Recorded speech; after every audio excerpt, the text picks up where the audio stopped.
Muy buenas tardes. Eh, William Díaz haciendo presente para normalizar eh, la actividad. Entonces, en la primera actividad es la de generar los nombres aleatorios.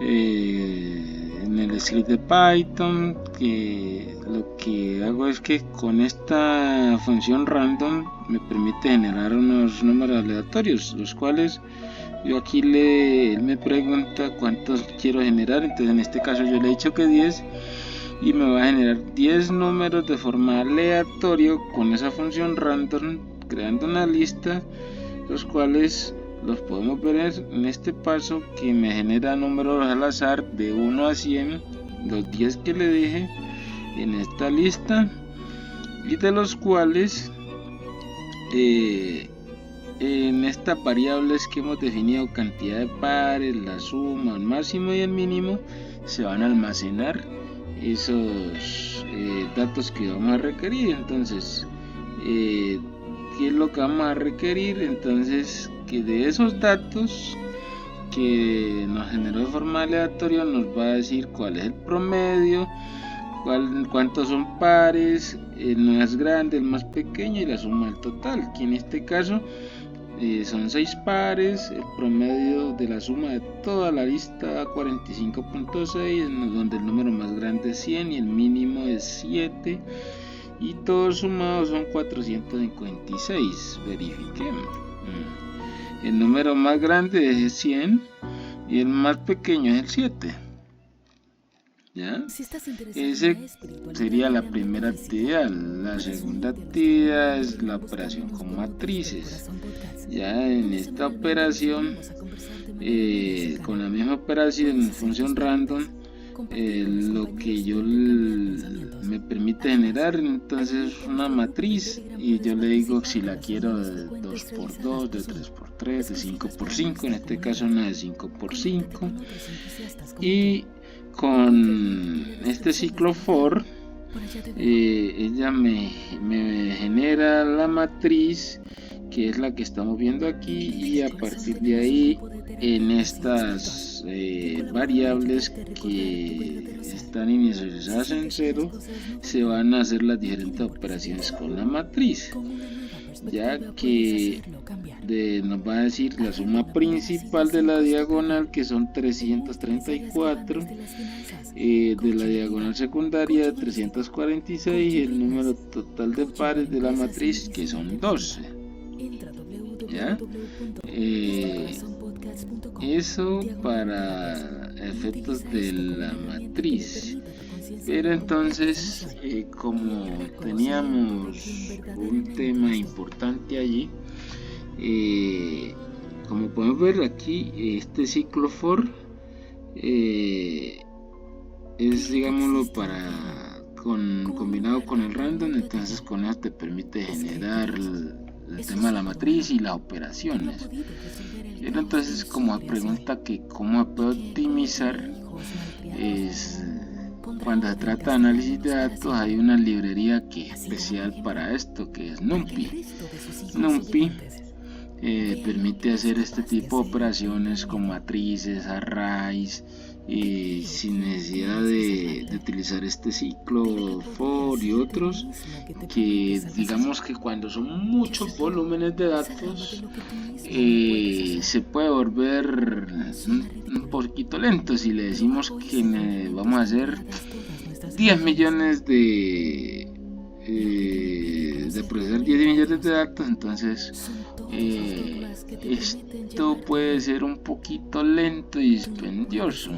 Entonces, y si no tiene la capacidad de procesamiento en la máquina, pues se puede volver caótico. Y hoy, pues hablando de grandes volúmenes de datos, pues no sería tan aconsejable utilizar esto, sino que más bien utilizar las funciones especializadas pues para análisis de datos. Y con eso pues daría, digamos, al segundo actividad del taller 2.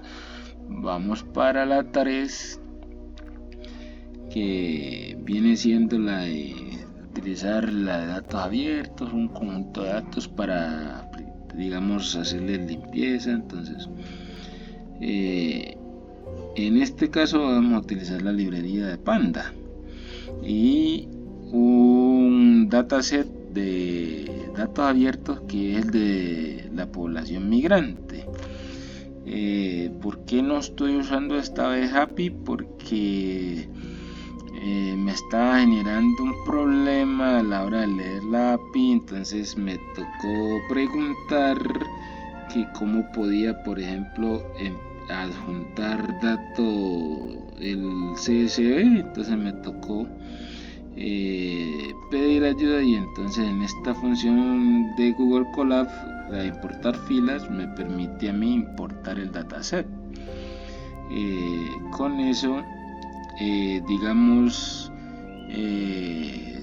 pude suplir el problema que tenía con la API. Entonces con esto podemos ver entonces que al cargar el dataset puede haber el año, el mes, la nacionalidad, el código femenino, masculino, indefinido, pues el total y la ubicación de dónde están los diferentes migrantes que han ingresado al país según este dataset.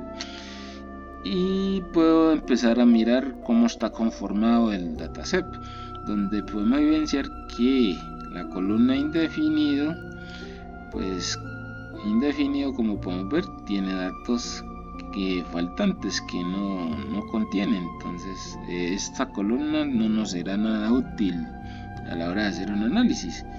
Y al verlo por acá, entonces que podemos empezar a ver que son en total 9 columnas, donde miren, podemos evidenciar que como tal no tiene datos la columna indefinida. Entonces, si bien es cierto, en el análisis que viene vamos a encontrar que no tiene duplicados, pero entonces si hay datos faltantes, esta columna no nos sirve.